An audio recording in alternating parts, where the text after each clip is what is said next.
안녕하세요. 오늘도 나라 안팎 이야기를 전달해드리러 왔습니다.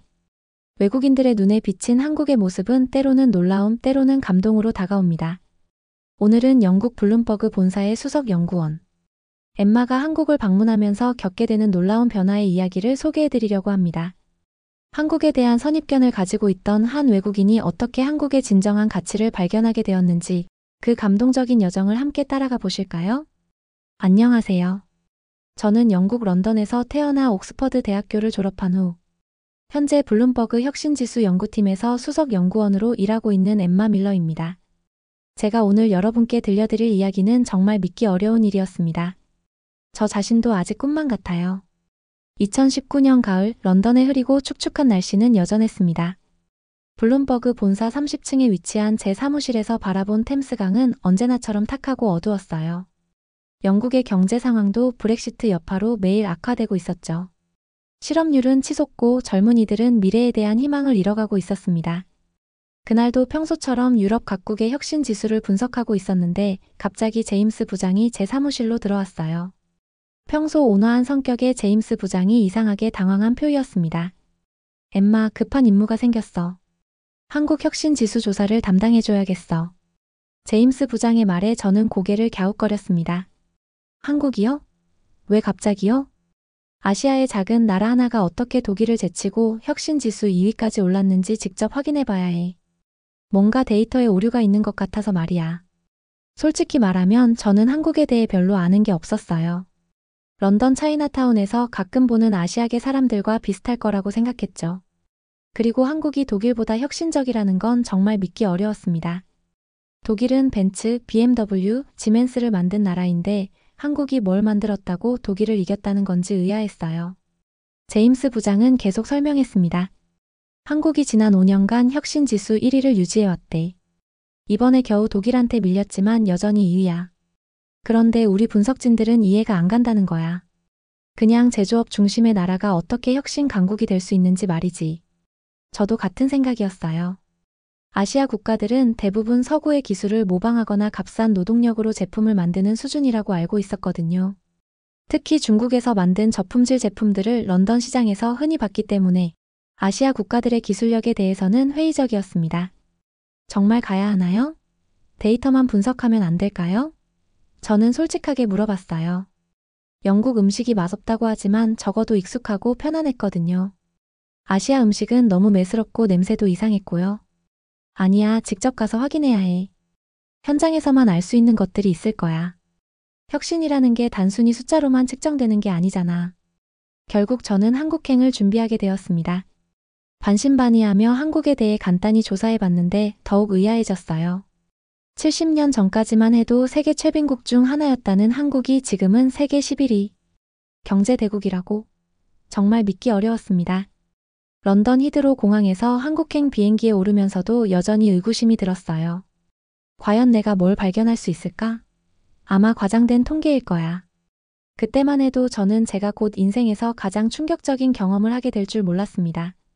13시간의 긴 비행 끝에 인천국제공항에 도착했습니다.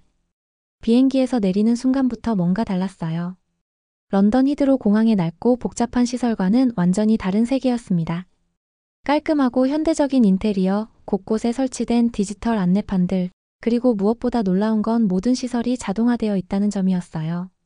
출입국 심사대로 향하면서 깜짝 놀랐습니다. 영국에서는 항상 긴 줄을 서서 기다려야 하는데 여기서는 자동화 게이트가 10여 개나 되어서 대기 시간이 거의 없었어요. 더 놀라운 건 얼굴 인식 시스템이었습니다. 여권을 스캔하고 카메라를 바라보기만 하면 몇 초 만에 입국 심사가 끝나더군요. 이게 정말 70년 전 전쟁의 폐허였던 나라라고? 첫 번째 의문이 들기 시작했습니다. 런던에서는 아직도 수십 년 된 지하철을 타고 다니는데 여기는 정말 미래도시 같았어요.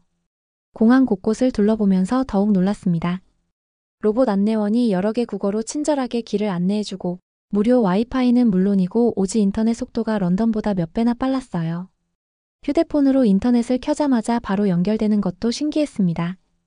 공항 리무진 버스를 타고 서울로 향하는 길, 창밖 풍경에 또 한 번 놀랐습니다. 런던의 좁고 막힌 도로와 달리 여기는 도로가 정말 넓고 질서정연했어요. 교통신호도 디지털로 표시되고 전광판에는 실시간 교통 정보가 나타나고 있었습니다. 더 놀라운 건 버스 내부였어요. 무료 와이파이는 물론이고 각 좌석마다 USB 충전 포트가 있었습니다. 런던 버스는 낡고 더러운데 여기 버스는 정말 깨끗하고 현대적이었어요. 승무원도 정말 친절했고요. 서울 시내로 들어오면서 본 풍경은 정말 압도적이었습니다. 한강을 건너는 다리들, 강남의 고층 빌딩들, 그리고 곳곳에 보이는 첨단 기술들. 런던의 오래된 건물들과는 완전히 달랐어요. 특히 밤에 본 한강의 모습은 정말 환상적이었습니다. 호텔에 체크인하면서도 놀라운 경험이 계속되었어요. 키카드 대신 휴대폰으로 문을 열 수 있고 방 안의 모든 전자기기가 스마트폰으로 조절되었습니다. 에어컨, 조명, 심지어 커튼까지 말이에요. 런던 호텔에서는 상상할 수 없는 일이었습니다. 저녁을 먹으러 명동으로 나갔는데 거리 곳곳에서 오지 기술을 체험할 수 있었어요. 키오스크로 음식을 주문하고 QR코드로 결제하고 심지어 배달 로봇까지 돌아다니고 있었습니다. 그날 밤 호텔 방에서 영국 뉴스를 봤는데 여전히 브렉시트 후유증과 경제 침체 소식뿐이었어요. 그런데 여기 한국에서는 모든 게 미래지향적이고 역동적이었습니다. 정말 이상해. 영국이 더 선진국 아닌가? 왜 여기가 더 발전된 것 같지? 그때부터 본격적으로 궁금해지기 시작했습니다. 이 나라가 어떻게 이렇게 발전할 수 있었을까? 정말 혁신지수. 이 위가 허황된 통계가 아닐 수도 있겠다는 생각이 들었어요. 다음 날 아침 본격적인 조사를 위해 판교 테크노밸리로 향했습니다. 한국의 실리콘밸리라고 불리는 곳이라더군요. 지하철을 타고 가면서 또 한 번 놀랐어요. 런던 지하철은 오래되고 시끄러운데 여기는 정말 조용하고 깨끗했습니다. 심지어 지하철 안에서도 오지가 완벽하게 터지더군요. 판교역에서 내려서 테크노밸리 단지를 보는 순간 정말 압도당했습니다.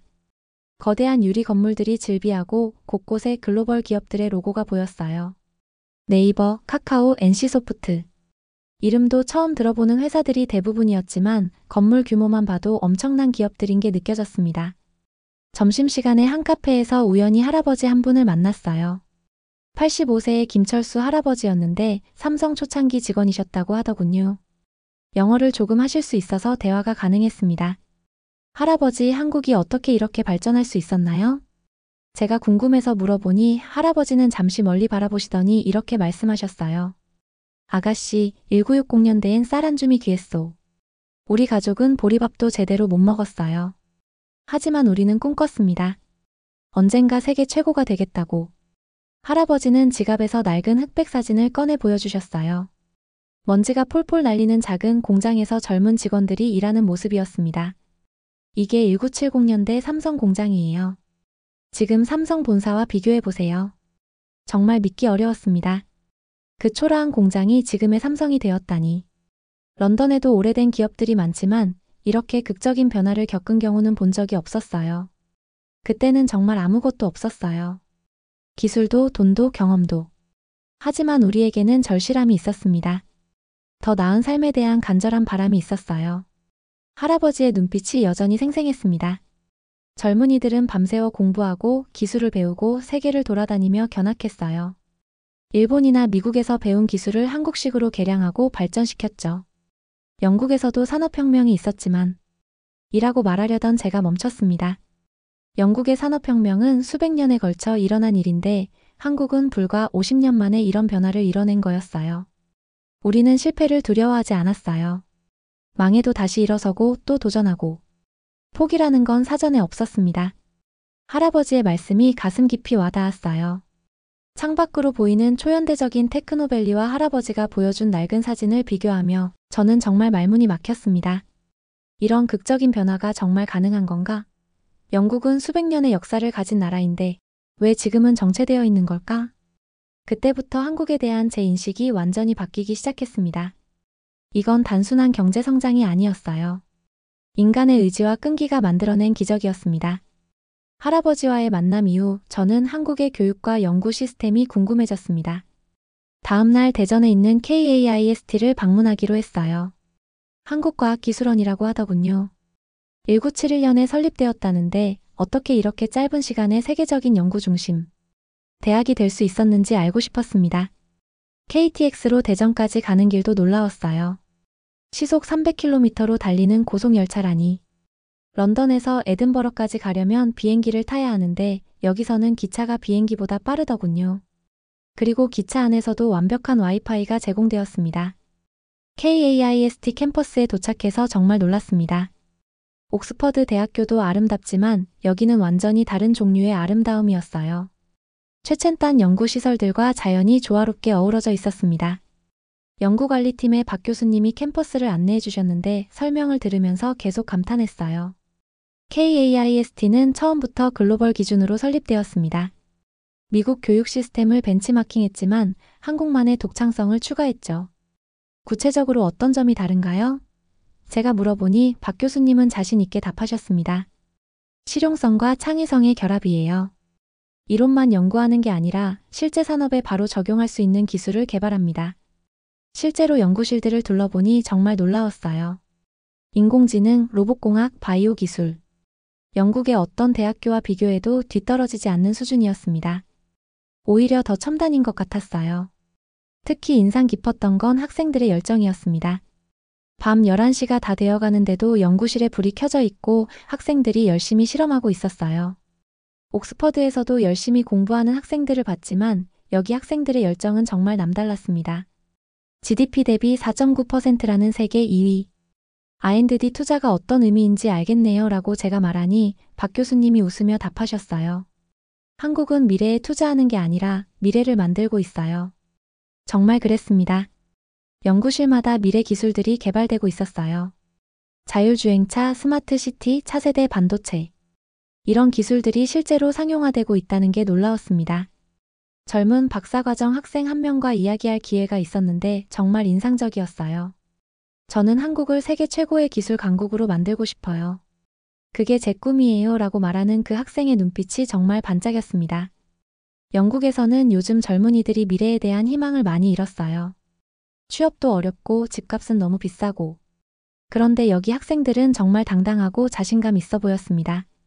이 나라는 미래에 투자하는 것이 아니라 미래를 만들고 있구나라는 생각이 들었습니다. 단순히 돈을 많이 투자하는 게 아니라 정말 체계적이고 전략적으로 미래를 준비하고 있었어요. KAIST 방문 후 한국 경제의 핵심인 대기업들을 직접 보고 싶어졌습니다. 다음 날 삼성과 LG 본사를 방문할 기회를 얻었어요. 블룸버그 기자라는 신분 덕분에 특별 인터뷰도 가능했습니다. 먼저 방문한 삼성 본사는 정말 압도적이었어요. 서초동에 위치한 거대한 건물들, 그리고 그 안에서 일하는 수만 명의 직원들. 런던시티의 금융가와는 완전히 다른 에너지를 느낄 수 있었습니다. 삼성 임원과의 인터뷰에서 정말 놀라운 이야기를 들었어요. 삼성은 끊임없이 자신을 파괴하고 재창조해왔습니다. 이건희 회장님의 마누라와 자식 빼고 다 바꿔라는 말씀이 우리의 DNA죠. 구체적으로 어떤 변화를 겪었나요? 제가 물어보니 상세한 설명을 해주더군요. 1970년대에는 단순 조립업체였어요. 그런데 지금은 세계 최고의 반도체, 스마트폰, 디스플레이를 만들고 있죠. 매번 완전히 다른 회사로 변신했어요. 정말 놀라웠습니다. 영국 기업들은 대부분 전통을 고수하려고 하는데 삼성은 정반대였어요. 변화를 두려워하지 않고 오히려 변화를 추구하고 있었습니다. 실패는 어떻게 받아들이시나요? 제가 물어보니 임원은 웃으며 답했어요. 실패는 성공의 어머니죠. 우리는 실패를 통해 배우고 성장해 왔어요. 중요한 건 빨리 실패하고 빨리 배우고 빨리 개선하는 거예요. 오후에 방문한 LG 본사에서는 더욱 놀라운 기술을 봤습니다. 롤러블 TV라는 게 있더군요. TV 화면이 돌돌 말려서 스피커 안으로 들어가는 기술이었어요. 정말 SF 영화에서나 볼 법한 기술이었습니다. 이런 기술은 어떻게 개발하게 되었나요? 제가 물어보니 LG 연구원이 자랑스럽게 설명해 주었어요. 남들이 불가능하다고 할 때 우리는 도전했어요. 5년간 연구해서 결국 성공했죠. 정말 대단했습니다. 영국에서는 이런 혁신적인 기술을 개발하는 기업을 본 적이 없었어요. 대부분 보수적이고 안전한 길만 택하려고 하거든요. 더 놀라운 건 이런 기업들이 한국에 수십 개나 있다는 점이었어요. 현대, 기아, SK, 포스코. 각자의 분야에서 세계 최고 수준의 기술력을 갖고 있었습니다. 실패를 두려워하지 않는 도전 정신이 이들의 DNA구나라는 깨달음이 들었습니다. 영국 기업들은 실패를 하면 비난받고 주가가 폭락하는데 한국 기업들은 실패를 성장의 기회로 보고 있었어요. 특히 인상 깊었던 건 젊은 직원들의 모습이었습니다. 모두가 자신감 있고 당당해 보였어요. 우리가 세계 최고다라는 자부심이 얼굴에 그대로 드러나 있었습니다. 그날 저녁 호텔로 돌아가면서 생각했어요. 한국 기업들의 성공 비결은 단순히 기술력만이 아니었습니다. 끊임없이 변화하고 도전하는 정신, 실패를 두려워하지 않는 용기, 그리고 미래에 대한 확신. 이런 것들이 한국을 혁신 강국으로 만든 진짜 원동력이었어요. 대기업들의 혁신 정신에 감탄한 저는 이번에는 한국의 스타트업 생태계가 궁금해졌습니다. 다음날 강남에 있는 스타트업 허브들을 탐방하기로 했어요. 테헤란로 일대가 한국의 스타트업 메카라고 하더군요. 첫 번째로 방문한 곳은 구글 캠퍼스 서울이었어요. 건물 안에 들어서자마자 정말 활기찬 에너지를 느낄 수 있었습니다. 젊은 창업가들이 열정적으로 아이디어를 논의하고 개발자들이 밤낮 없이 코딩하는 모습. 런던의 스타트업 허브와는 완전히 다른 분위기였어요. 특히 놀라웠던 건 정부의 지원 시스템이었습니다. 스타트업 지원센터 관계자의 설명을 들어보니 정말 체계적이고 적극적인 지원이 이뤄지고 있었어요. 한국 정부는 스타트업을 미래 성장 동력으로 보고 있어요. 자금 지원, 세제 혜택, 규제 완화까지 모든 분야에서 지원하고 있죠. 영국에서는 정부가 스타트업을 지원한다고 하지만 실제로는 복잡한 절차와 까다로운 조건들 때문에 도움을 받기가 쉽지 않아요. 그런데 여기서는 정말 실질적인 도움을 주고 있었습니다. 더 놀라운 건 대기업과 스타트업의 관계였어요. 영국에서는 대기업이 스타트업을 경쟁자로 보는 경우가 많은데 한국에서는 상생하는 구조가 잘 갖춰져 있었습니다. 삼성, LG, 현대 등 대기업들이 직접 스타트업 투자 펀드를 운영하고 기술 개발부터 해외 진출까지 함께 협력하고 있었어요. 정말 신기하네요. 영국에서는 대기업과 스타트업이 대립하는 경우가 많은데 라고 제가 말하니 한 창업가가 웃으며 답했습니다. 한국에서는 함께 성장하는 게 더 유리해요. 대기업의 자본과 경험, 스타트업의 창의성과 속도가 만나면 시너지가 엄청나거든요. 점심시간에 우연히 배달의 민족 창업자를 만날 기회가 생겼어요. 김봉진 대표와의 인터뷰는 정말 인상적이었습니다. 어떻게 이렇게 성공할 수 있었나요? 제가 물어보니 김 대표는 한국의 독특한 환경을 설명해 주었어요. 한국의 빠른 인터넷 인프라와 스마트폰 보급률, 그리고 한국인들의 도전 정신이 있어서 가능했어요. 특히 한국은 새로운 기술을 받아들이는 속도가 정말 빨라요. 정말 그랬습니다. 런던에서는 새로운 앱이나 서비스가 정착하는데 몇 년이 걸리는데 한국에서는 몇 달 만에 대중화되더군요. 사람들이 변화를 두려워하지 않고 오히려 적극적으로 받아들이고 있었어요. 실패에 대한 두려움은 없었나요? 제가 물어보니 김 대표는 의외의 답변을 해주었습니다. 물론 두려웠죠. 하지만 한국에서는 실패해도 다시 일어설 기회가 많아요. 정부도 재도전을 장려하고 투자자들도 실패 경험을 오히려 자산으로 봐주거든요. 오후에는 여러 스타트업들을 방문했는데 정말 다양하고 혁신적인 기술들을 보았어요. 인공지능, 블록체인, 바이오 기술, 핀테크. 어떤 분야든 세계 최고 수준의 기술력을 갖춘 스타트업들이 있었습니다. 특히 인상 깊었던 건 글로벌 진출에 대한 의지였어요. 모든 창업가들이 처음부터 세계 시장을 목표로 하고 있었습니다. 한국 시장은 출발점일 뿐이에요. 우리의 목표는 글로벌 넘버원이에요 라고 말하는 젊은 창업가들의 당당함이 정말 인상적이었습니다. 영국의 스타트업들은 대부분 영국이나 유럽 시장에 만족하는 경우가 많은데 한국 스타트업들은 처음부터 아메리카, 아시아, 유럽을 모두 겨냥하고 있었어요. 하루 종일 스타트업 허브를 돌아다니면서 정말 놀라웠습니다. 이 작은 나라에서 이렇게 많은 혁신이 일어나고 있다니. 그리고 모든 사람들이 미래에 대해 정말 낙관적이고 자신감 있어 보였어요. 저녁에 한 스타트업 창업가와 치킨을 먹으면서 나눈 대화가 기억에 남습니다. 엠마 씨, 한국의 가장 큰 장점이 뭔지 아세요? 바로 빨리빨리 문화예요. 남들이 1년 걸릴 일을 석 달 만에 해내죠. 그래서 글로벌 경쟁에서 이길 수 있어요. 정말 그랬습니다. 한국 사람들의 속도감은 정말 대단했어요. 결정도 빠르고 실행도 빠르고 개선도 빠르고. 영국에서는 회의만 몇 달씩 하는 일을 여기서는 일주일 만에 결정하고 바로 실행에 옮기더군요. 그날 밤 호텔에서 정리하면서 생각했습니다. 한국의 스타트업 생태계는 단순히 돈이 많아서 성공한 게 아니었어요. 정부의 체계적인 지원, 대기업과의 상생 구조, 사람들의 도전 정신, 그리고 무엇보다 빠른 실행력. 이 모든 것들이 결합되어 혁신의 기적을 만들어내고 있었습니다. 일주일간의 조사를 마치고 저는 한국의 혁신 성공 비결을 어느 정도 파악했다고 생각했습니다. 하지만 마지막 날 한국전쟁기념관을 방문하면서 정말 충격적인 진실을 발견하게 되었어요. 용산에 위치한 기념관에 들어서자마자 1950년 서울의 모습을 담은 사진들이 눈에 들어왔습니다. 완전히 폐허가 된 도시, 무너진 건물들, 굶주린 사람들. 정말 믿기 어려운 광경이었어요. 이 모든 것이 불과 70년 만에 저는 정말 충격받았습니다. 런던은 2차 대전 때 폭격을 받았지만 이 정도로 완전히 파괴되지는 않았거든요. 그런데 한국은 말 그대로 아무것도 남지 않은 상태에서 시작한 거였어요. 전시관을 둘러보면서 더욱 놀라운 사실들을 알게 되었습니다. 전쟁 직후 한국의 1인당 국민소득은 아프리카 최빈국보다도 낮았다고 하더군요. 문맹률은 70%가 넘었고 산업이라고 할 만한 것도 거의 없었어요. 그런데 어떻게 이런 나라가 지금의 한국이 되었을까요? 기념관 해설사의 설명을 들으면서 그 비밀을 알 수 있었습니다.